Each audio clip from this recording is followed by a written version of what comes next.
Have you ever felt like you're carrying something no one else can see? Like a wounded kangaroo? Maybe you've been holding your fears inside the pouch of your heart.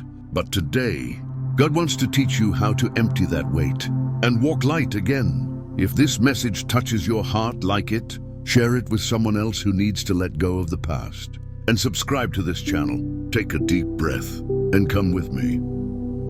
The pouch full of fears. Once upon a time, there was a kangaroo named Eli. He lived in a forgotten corner of the desert, where the wind whispered old stories and loneliness lived among the stones. Eli wasn't an ordinary kangaroo. While the others jumped freely with joy, he carried drooping shoulders, downcast eyes, and a weary heart. But what hurt him the most wasn't the desert, it was his pouch. Because in that pouch, where he was supposed to carry life, he carried fears, memories, unspoken pain. Inside it, there was a cold stone labeled guilt, a torn cloth from when he was humiliated, and an old note that said, "You'll never be enough." Eli tried to ignore it, pretended everything was fine, but every leap he took felt like dragging the past, tied to his body. The pouch, which others wore with pride, for him was an invisible burden, a prison stitched into his skin. And maybe you've been carrying something like that too. Not in a pouch, but in your soul. Words that hurt you and you never replied. Situations you silenced, but they remain alive inside. Eli lived, but didn't really live. He merely endured. Until one day something started to change. In the silence of the desert, when no one else seemed to notice his pain, someone began to approach. The meeting with the desert shepherd. The sun was setting on the horizon, painting the sky in shades of gold and silence. Eli walked slowly. He had no strength left to pretend, nor hope to hold on to. That's when, from afar, he saw a man walking toward him. A simple man, with worn sandals and eyes that seemed to see the invisible. He didn't speak at first. He simply approached and sat beside Eli without asking, without pressure, without hurry. They stayed like that. Two beings in silence, one tired from carrying, the other ready to help.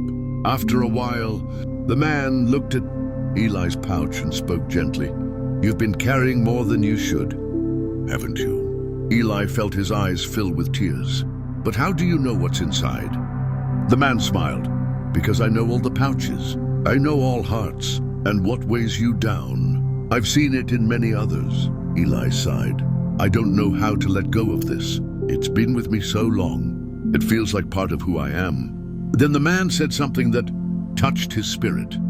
"You don't have to throw everything away at once, but you can start by letting me see what's inside." Eli hesitated. No one had ever asked that before, but something in that man made him unafraid. With trembling hands, he pulled out the first item, a tattered cloth, then a stone, then a memory. The man observed with respect. No laughter, no judgment, just grace. And in that quiet encounter, Eli discovered sometimes God doesn't say much, but he stays close. And that's already the beginning of healing. A new journey with a light heart. The next morning, Eli opened his eyes, and something had changed. The desert hadn't changed, he had.